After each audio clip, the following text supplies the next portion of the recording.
না না, আমি সেজন্য দেখি নাই। কালেমা পড়ে ঈমান আনার অপরাধে তোমাকে হত্যা করার জন্য ওই বাক্সে আমি সাপ ঢুকাইছিলাম, সেইটা কি করে হার হয়ে গেল?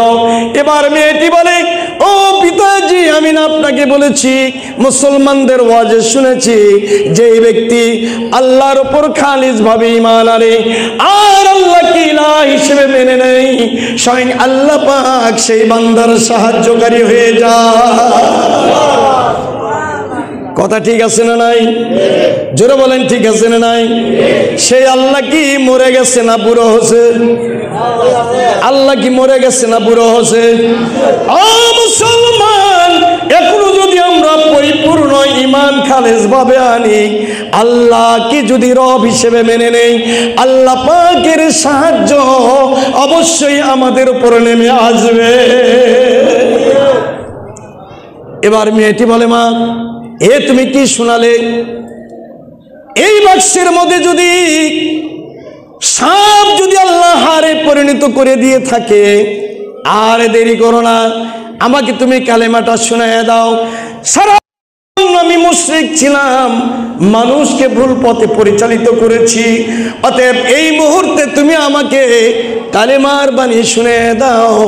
ও কন্যা, আমিও তোমার সঙ্গে মুসলমান হয়ে যেতে চাই। আমার এবার আসুন, যে আলোচনাটা আমি করার জন্য দাঁড়িয়েছি, একটু স্বীকারোক্তি করবেন, জোরে সোরে বলেন আমার হাতে যে কিতাব, এই কিতাবের নাম কি? এদিকে তাকে জবাব দেন, এটার নাম কি? এই কোরআন কার কিতাব? জোরে বলেন কার? এইটা কি জন্য দুনিয়াতে পাঠাইছে? ঘরে রাখার জন্য? মরা মানুষ বলে খতম করার জন্য? আল্লাহ পাক এটা মুসলমানদের ধর্মীয় কিতাব নয়। কোনো আলেম যদি বলে ভুল হবে, মুসলমানদের জন্য এটা পথ প্রদর্শক, আর গোটা পৃথিবীর মানুষের জন্য এই কোরআন হচ্ছে হিদায়াত। আল্লাহ পাক সূরা বাকারার মধ্যে বলেছে, হুদাল লিন্নাসি ওয়া বায়্যানাতিন মিনাল হুদা ওয়াল ফুরকান। तमाम পৃথিবীর সমস্ত মানুষের জন্য এই মহাগ্রন্থ কোরআন হচ্ছে পথ প্রদর্শক। সুবহানাল্লাহ বলেন না? ভাইরা আমার, আসুন, এই কোরআন যখন বিশ্ব নবীর উপরে নাজিল হয়, কার উপরে নাজিল হয়? বলেন তো, নবীজি শিক্ষিত ছিল না উম্মি ছিল? কথা বলেন, শিক্ষিত লোকেরা? নবী কোন মাদ্রাসায়, কলেজে, ইউনিভার্সিটিতে কি লেখাপড়া করেছে? করে নাই। এমন একজন নবীর কাছে যখন এই কোরআনের আয়াত আসতেছিল, মক্কা নগরীর সমস্ত পণ্ডিতের অধিকারী মানুষগুলি এইটা নিয়ে সমালোচনা শুরু করে দিল। এত সুন্দর কথা আব্দুল্লাহর বেটা মোহাম্মদ কেমনে বলে? আমরা বুঝতে পেরেছি, হয় তিনি জাদুঘর, না হলে তিনি কবি, অথবা তাকে জিনে ভর করেছে। জোরে বল নাউজুবিল্লাহ। মক্কার নগরীর বড় বড় পণ্ডিতের অধিকারী মানুষগুলি বিশ্ব নবীকে নিয়ে সমালোচনায় লিপ্ত হয়ে গেলেন। হয় তিনি কবি, না হলে গণক, না হলে জিনে ভর করেছে। নাউজুবিল্লাহ বলবেন না? বলেন তো, নবী কবি ছিল না নবী ছিল? মুসলমান জোরে বলেন, কি ছিল? নবী। এবার আসেন, মক্কা নগরীর 10 জন কবি, দার্শনিক কবি আরবিয়ান, তারা নবীর সঙ্গে চ্যালেঞ্জ করলো, এই কোরআন তোমার মুখের বাণী।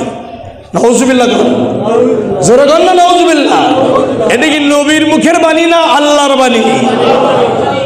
নবীজি বলল, তোমরা আমাকে ভুল বুঝিও না, আমার আল্লাহ নবীজিকে ডাক দিয়ে একটা আয়াত, চ্যালেঞ্জের আয়াত ছুড়ে দিলেন।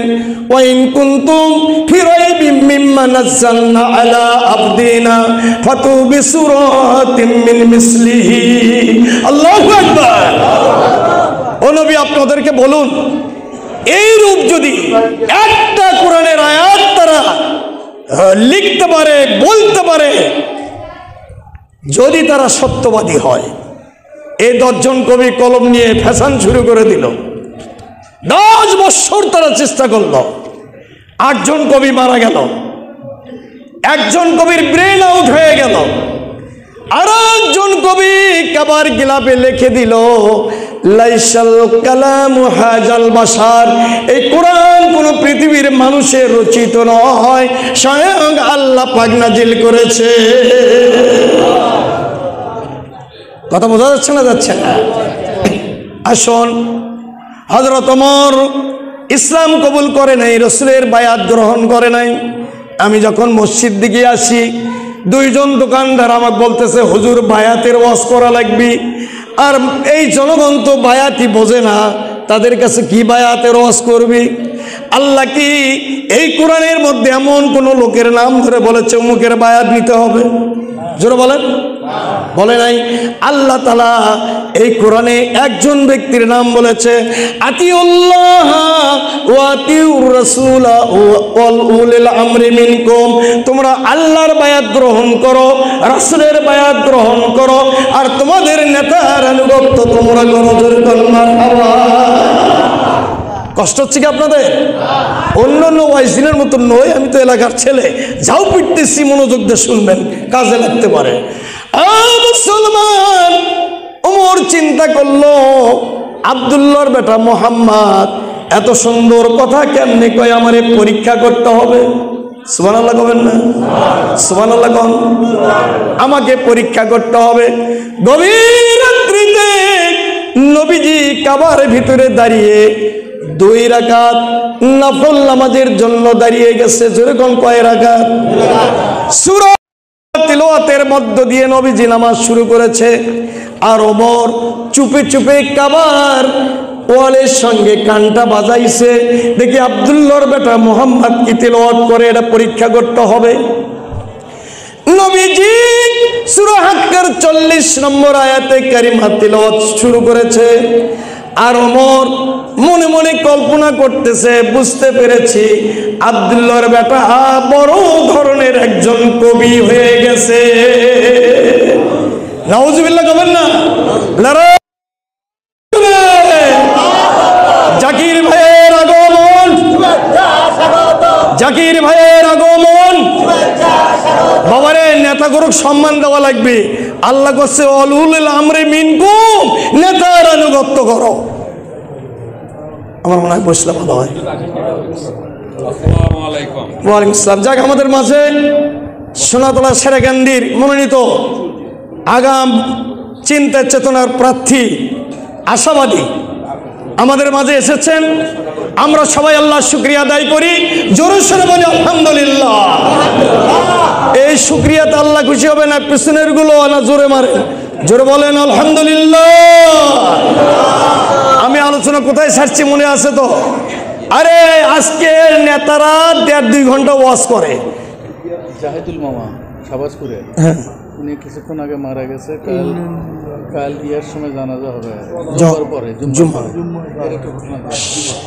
আমাদের সবার পরিচিত শাহবাজপুর জাহিদুল মন্ডল, অর্থাৎ ব্যাংকে চাকরি করে সুমন, তার পিতা কিছুক্ষণ আগে আল্লাহর ডাকে সাড়া দিয়ে চলে গেছেন। সবাই বলি ইন্না লিল্লাহি ওয়া ইন্না ইলাইহি রাজিউন। আগামীকাল বা জুমা তার জানাজার সালাত শুরু হবে, আপনারা শরীক হওয়ার চেষ্টা করবেন ইনশাআল্লাহ। যাক, আমি আলোচনা যেখানে ছেড়েছি, আরে এখনকার নেতারাও বিভিন্ন আয়াত থেকে ওয়াজ করে। আজকে বড় নেতার সে বড় ওয়াজ শুনবো ইনশাআল্লাহ। একটু ধৈর্য ধরবেন ভাইয়ের আমার। ওমর যখন মনে মনে চিন্তা করলো, বুঝতে পেরেছি আব্দুল্লাহর বেটা মোহাম্মদ একজন বড় ধরনের কবি হয়ে গেছে। বলেন তো, উনি কবি ছিল না নবী ছিল? কথা বলেন, নবী ছিল। এই চিন্তা যখন ওমর মনে মনে করতেছিলেন, আল্লাহ তাআলা সূরা হাক্কার 41 নম্বর আয়াতটা নবীজির মুখ থেকে বাহির করে দিলেন, ওমা হুয়া বিকাউলি শাইরি কালিলাম মা তুমিনুন। আল্লাহু আকবার। এটা কোনো কবির কথা নয়, তোমরা কমই ঈমান এনে থাকো। জোরে বল সুবহানাল্লাহ। ওমর চিন্তা করলো, আমি মনে মনে কল্পনা করলাম এটা বড় ধরনের কবি, আর ওখান থেকে আয়াতে জবাব আসতেছে অমা হুয়া বিকাউলি শাই, এটা কোনো কবির কথা। কালিলাম মা তুমিনুন, তোমরা কমই বিশ্বাস করে থাকো। এবার ওমর মনে মনে চিন্তা, এদিকে তাকান এদিকে তাকান, ওখানে কি গল্প শুনেন। ওমর এবার দ্বিতীয়বার চিন্তা করতেছে, বুঝতে পেরেছি আব্দুল্লাহর বেটা মুহাম্মদ শুধু কবি নয়, একজন গণক বটে।